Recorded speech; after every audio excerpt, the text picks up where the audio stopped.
We're here in Southern California at the Long Beach Naval Weapons Shipyard, one of the only deep water ports in America that our military controls. Actually, only one of three. And it's the only one on the western side of the United States controlling the Pacific.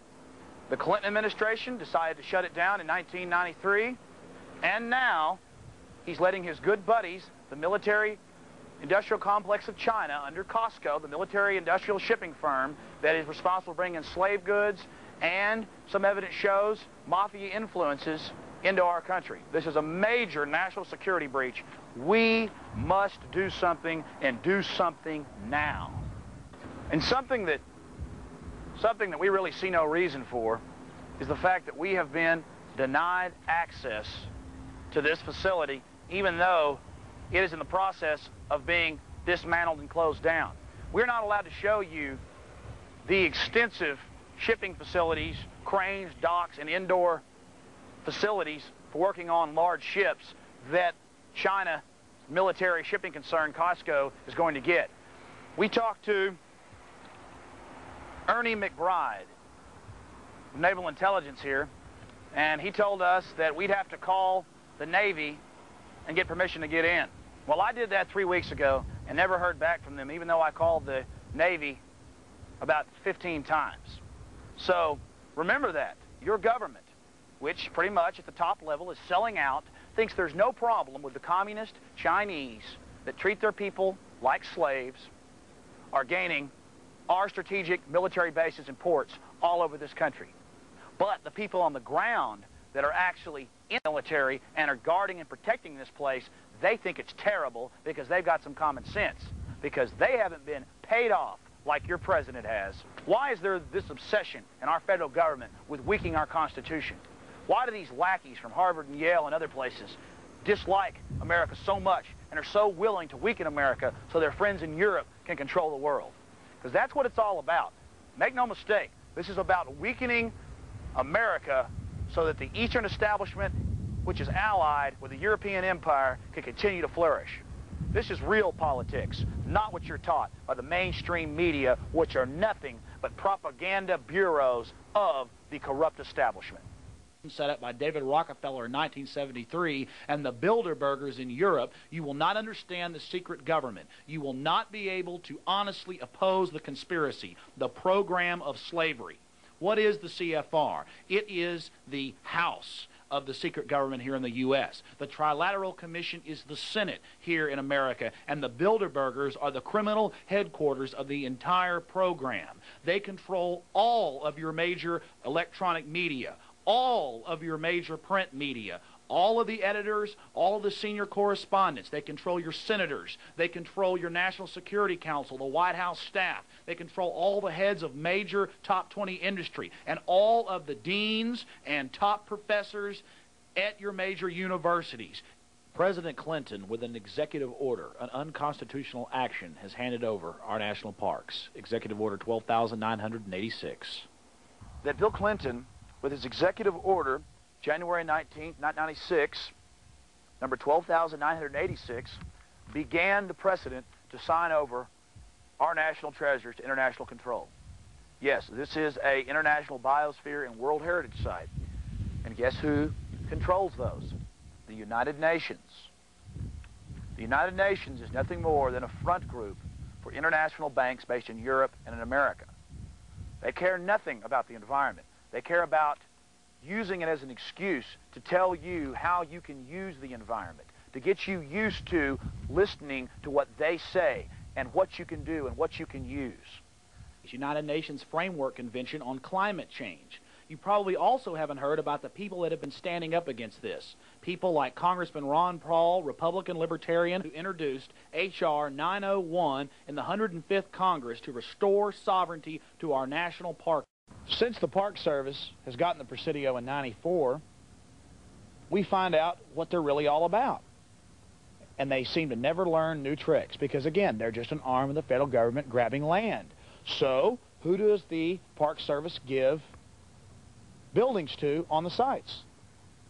Energy Foundation Institute for Global Communications. Let's walk on down and see a few more of the lovely institutes and and foundations that are so concerned with stealing your property, because that's the best way to get property. You don't buy it. You go lobby government and pay off politicians, and they let you steal it. It's wonderful. Here's another one of the many elitist foundations, the Center for Sustainability.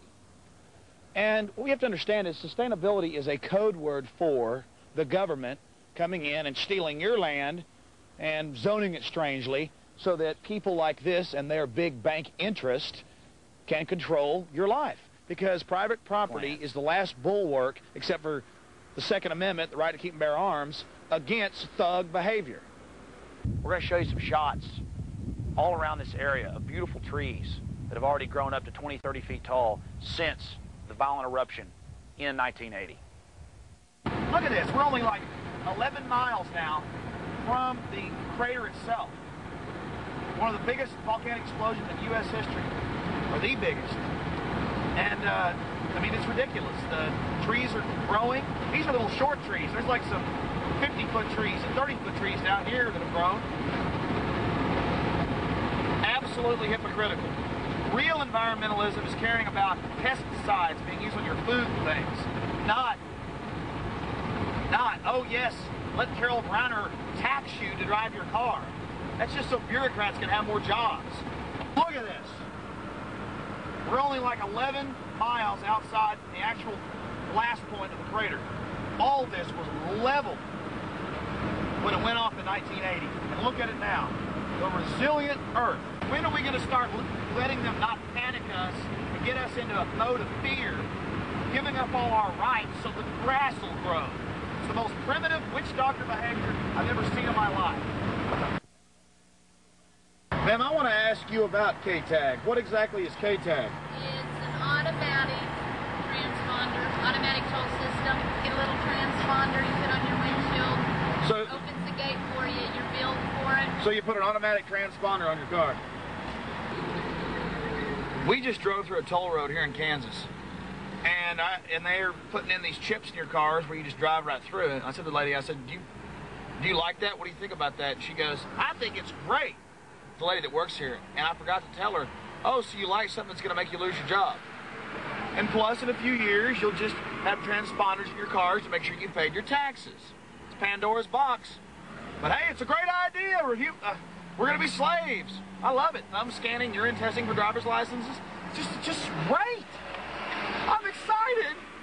Let's get back on the road. Go pay more tolls and have transponders. We're here at the Model United Nations Day, January 16th, 1998. We went in and discussed with a lot of people, a lot of issues, and saw the youth being educated, being trained in the ways of world governance and the growth of the world government control apparatus. And it hasn't been in your mainstream press. These people have been punished by their respective countries, but not by the United Nations at The Hague. So, wait, describe to me again, like what exactly is going on in these pictures? Well, this young man's being forced to, by Belgian forces in Somalia, to drink a mixture of saltwater vomit and eat worms. They got a whole group of Hutus inside a building and then left the compound and then let the rivals come in and kill them. Yeah. So you're talking about the atrocities. But you don't think that's the issue. You think these people are just being Machiavellian and trying to hurt the UN by showing these pictures. Yes, I do, actually. So you think these pictures it's kind of a good thing that the press has ignored them, because the mainstream press understood that these people were just trying to manipulate, so they haven't shown us these pictures. Well, it seems as though if this was actually such a big deal as this new American makes it to be, it seems like it would be definitely a more widespread amount. Let me ask you a question. Are you familiar with what Pol Pot did in Cambodia?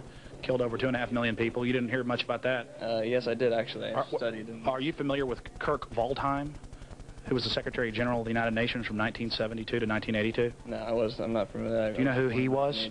He was a high-ranking SS officer in World War II, and the United Nations knew it, and they fought to protect him, but the world community demanded that he be taken out.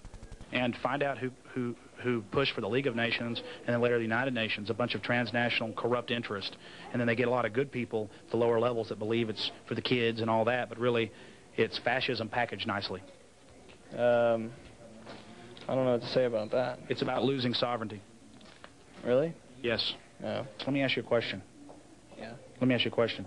Are you familiar with the fact that we hear all day about the atrocities of Hitler, which were horrible and wrong and terrible, and he should have been executed if they could have caught him, and many more like him, and they did? Yeah. But you never hear about Stalin, who killed more than he did. Why is that? Dude, I've studied Stalin. Well, you've studied it, but what do you hear more in the press? I don't hear much about the Holocaust very much. Oh, really? No, not in the press lately. Well, I'm talking about for 50 years, and we should hear about it. We should see it, but you don't hear much about the atrocities in China, do you? 30 million enslaved labor camps? I've heard about that, yes. Oh, but you've heard about it, but we have to be pragmatic and still keep trading in human organs. They sell human organs from political dissonance. I certainly disagree with trading human flesh. Well, then you and the United Nations should stand up against China instead of embracing them and coddling them.